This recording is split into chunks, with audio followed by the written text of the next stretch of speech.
ये कहानी what if Galactus transformed Hulk की है। पहले के जमाने में आदमखोर हुआ करते थे, या फिर ये काल्पनिक बात है पता नहीं। और गैलेक्टस जी महाराज ग्रहखोर हैं, मतलब इनको इतना भूख लगता है कि ग्रह खा जाते हैं और उसके बाद उसे बर्बाद कर देते हैं। और इसके ये अजीब से रहन सहन, भोजन पानी का बंदोबस्त इनका हेरल्ड करता है, जो कि अभी तक सिल्वर सर्फर हुआ करता था। और जब ये महानुभाव का अता पता लापता हो जाता है तो गैलेक्टस ऐसे दूसरे बंदे को ढूंढता है जो उसके लिए खाने पानी का बंदोबस्त करे। और इसी खोज में वो पृथ्वी के सबसे शक्तिशाली योद्धा हल्क को चुनता है और उसे अपना कॉस्मिक शक्तियां देता है ताकि वो उसके काम आए। लेकिन हल्क तो ठहरा हल्क, वो अपने सगे ब्रूस बैनर का नहीं हुआ तो इसका क्या होगा? चलो देखते हैं।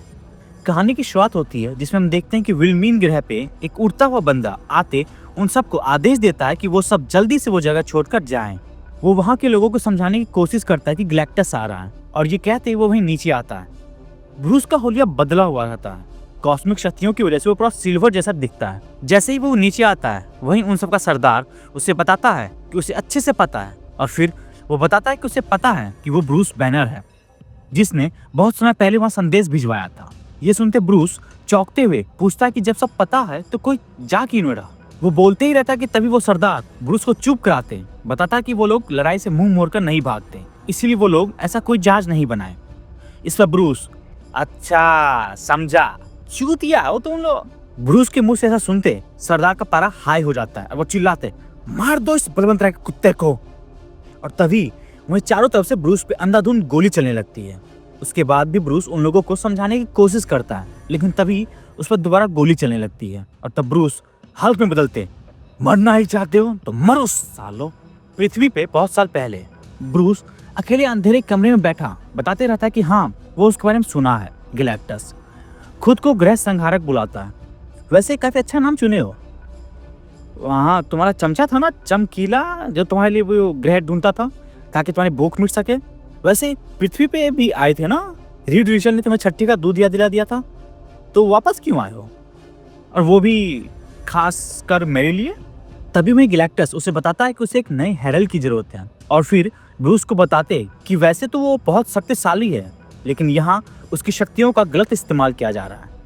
ये सुनते ब्रूस उसे बताता है कि वो नहीं चाहता है कि हल्क का कोई इस्तेमाल करे, वो बस ये चाहता है कि ये सब खत्म हो जाए। तब गैलेक्टस उसे बताता है कि ये उसकी तरफ से एक तोहफा है कि अब हल्क वहीं जाएगा जिस ग्रह को वो बाद में बर्बाद कर सके, और बदले में वो पृथ्वी को कभी मुड़ के भी नहीं देखेगा। ब्रूस मायूस होते तब बताता कि वो हर कुछ किया हल्क से पीछा छुड़ाने के लिए, लेकिन खैर अब जो भी हो। और तभी गैलेक्टस अपनी कॉस्मिक शक्तियां उसे देते, उसे अपनी तरफ खींचते, तो ये तय हुआ। वापस से विलमिल ग्रह पे हल्क सब कुछ तहस नहस करके सबको मारकर वापस अपने पिद्दी रूप ब्रूस में बदलता है। और तभी वहीं गैलेक्टस भी आ जाता है।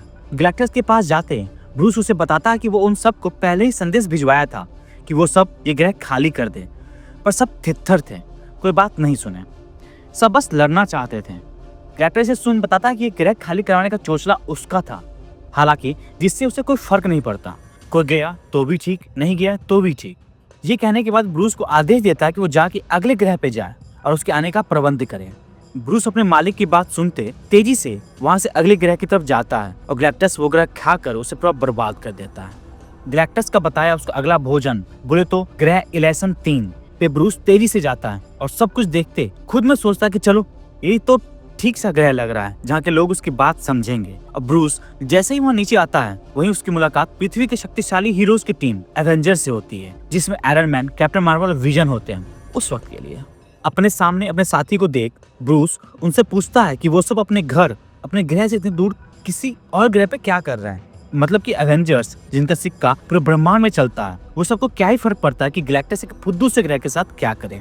इस पर विजन बताता है कि क्री और स्क्रल्स में लड़ाई चल रही है और यही वो ग्रह है जहाँ दोनों की घायल चोट खाई शरण ले रहे हैं। ये सुनते ब्रूस टोनी स्टार्क की खिंचाई करते उसे ताना मारता है कि हाँ उन्हें कब से लोगों की जान की परवाह होने लगी, ये सब तो अपना शतरंज खेल रहे हैं।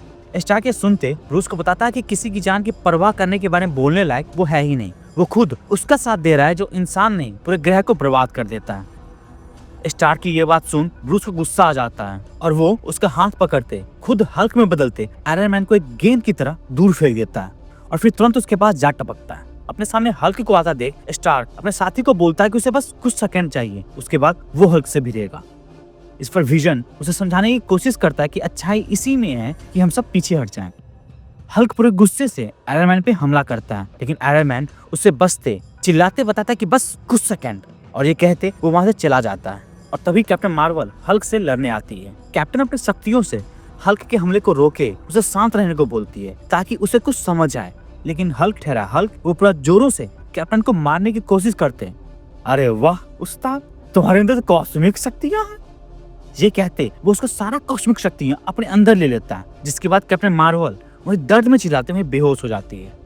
अपने साथी को ऐसी हालत में देख विजन हल्क पे हमला करता है, लेकिन तभी हल्क कैप्टन से लिया सारा कॉस्मिक शक्तियां विजन पे दे मारता है, जिसके बाद वो भी वही अधमरे हालत में गिर जाता है। दोनों एवेंजर्स को चिप देख हल्क सुकुमार कहीं के, और तभी आयरन मैन अपने बड़े से सूट में आते। अरे ना मुन्ना, ऐसे नहीं बोलते, उनका काम था मुझे कुछ सेकंड देना, वो कर दिए अपना काम। अपने सामने आयरन मैन को हल्क बस्टर आर्मर में देख हल्क पूरे गुस्से से अपने हाथों से कॉस्मिक शक्तियां उसकी तरफ फेंकता है। इस पर आयरन मैन उसे बताता है कि वो अपने हल्क बस्टर में काफी बदलाव किया है, और भला हो विक्टर वॉन डूम का, जिसकी वजह से इसमें कॉस्मिक हार्नेस लगा है। मतलब बोले तो ये सूट पूरा चार्ज है, और ये तो बहुत कारनामे भी कर सकता है। हल्क ये सुनते मुस्कुराता है और फिर आयरन मैन की तरफ तेजी से बढ़ता है। उधर से आयरन मैन भी हल्क से लड़ने तेजी से आते रहता है, और दोनों पूरी शक्ति से एक दूसरे को मुक्का मारते हैं, जिससे इतना बड़ा विस्फोट होता है कि मानो ऐसा लग रहा हो कि वहाँ कोई बम फटा हो। उसके बाद पहले तो आयरन मैन हल्क पे मुक्की और अपने रिपल्सर की बारिश गिराता है, लेकिन तभी जैसे ही हल्क का मौका मिलता है वो आयरन मैन को पकड़ दूर फेंक देता है, जो उस ग्रह से जा रहे स्पेसशिप में लगता है, और वो शिप पूरा बर्बाद हो जाता है। हल्क ये देख आयरन मैन को भरपूर गरियाते उसे बताता है वो जिस चीज को छूता है वो सब बर्बाद हो जाता है, और फिर उसे बताते कि अब इन लोगों को गैलेक्टस से कोई नहीं बचा सकता। और फिर हल्क आयरन मैन का मास्क हटाते, मैं तुम्हारा खून पी जाऊंगा। तब स्टार्क वही अपने सूट में बेसहाय परे उसे बताते रहता है कि हाँ वो इसी लायक है, जो उसने उसके साथ किया है उसके बाद ये भी कम है। हल्क को समझ नहीं आता कि स्टार्क किस बारे में बात कर रहा है। तब स्टार्क उसे बताता है कि कैसे गैलेक्टस दोबारा पृथ्वी बर्बाद करने आया था, और उस वक्त उसे रोकने का कोई तरीका नहीं था। तब गैलेक्टस उनके ग्रह के बदले उन सब का सबसे ताकतवर योद्धा मांगा, जो कि उनकी गुलामी करे, और बदले में उन लोगों का ग्रह को वो कभी देखेगा भी नहीं। इस पर वो सब हल्क का सुझाव किए, क्योंकि सबको लगा कि हो सकता है कि गैलेक्टस हल्क को काबू कर ले।